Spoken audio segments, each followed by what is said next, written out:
এর ৫টা দেশের কথা আজকে বলবো যে ৫টা দেশে আপনি কখনোই বাংলাদেশ থেকে কাজের ভিসাতে ফাইল জমা দিবেন না। এই ৫টা দেশ ছাড়াও আরও কিছু দেশ আছে যেগুলোতেও আপনি ট্রাই করবেন না। তবে বর্তমানে এই ৫টা দেশ নিয়ে কিন্তু অনেক ট্রেন্ডিং চলতেছে।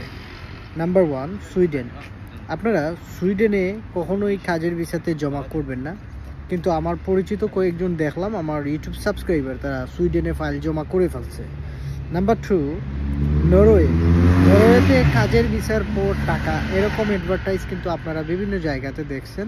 সো নরওয়েতে কাজের ভিসাতে ফাইল জমা দিবেন না। তারপর হচ্ছে অস্ট্রিয়া। অস্ট্রিয়াতেও কাজের ভিসা এগুলো হয় না, হুদাই জমা দিবেন না। 4 নম্বরে হচ্ছে ডেনমার্ক। ডেনমার্ক নিয়ে বিভিন্ন জায়গাতে আপনারা দেখেন যে স্পন্সর ভিসা, ইতালির মতো স্পন্সর যে ভিসা, এগুলো নাকি ডেনমার্কে হচ্ছে বা হয়। ডেনমার্কেও আপনারা ট্রাই করবেন না। 5 নম্বরে হচ্ছে এস্তোনিয়া। আপনারা বিভিন্ন ইউটিউবার বা বিভিন্ন ফেসবুক পোস্টে দেখেন যে অনেক ভিসা রেশিও ভালো, আপনারা বলেও এস্তোনিয়াতে ট্রাই করবেন না। এগুলো আসলে স্টুডেন্ট ভিসা রেশিও ভালো থাকে বাংলাদেশিদের জন্য, কাজের ভিসা টিসা এগুলো কিছুই হয় না। তারপর এই 5টা দেশ ছাড়া আরও কিছু দেশ আছে যেগুলো নিয়ে পরবর্তীতে আপনাদেরকে জানাবো।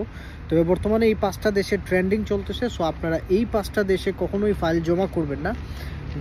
যদিও যে হাজার ভালো এজেন্সি হোক, ভালো মাধ্যম হোক, এগুলোতে জমা করলে আপনার টাকা পয়সা সব কিছুই লস যাবে। দয়া করে ভিডিওটা শেয়ার করে দিবেন।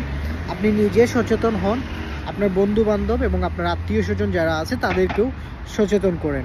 কারণ বাংলাদেশে এই সেক্টরে সবচেয়ে বেশি দুর্নীতি এবং মানুষ সবচেয়ে বেশি প্রতারণার শিকার হচ্ছে এই ইউরোপে আসার ক্ষেত্রে। সবসময় চেষ্টা করবেন মানুষকে সঠিক এবং সঠিক পথ দেওয়ার জন্য, এবং যেই জায়গাতে ভিসা হবে, যেই দেশে, ওই দেশে ট্রাই করেন।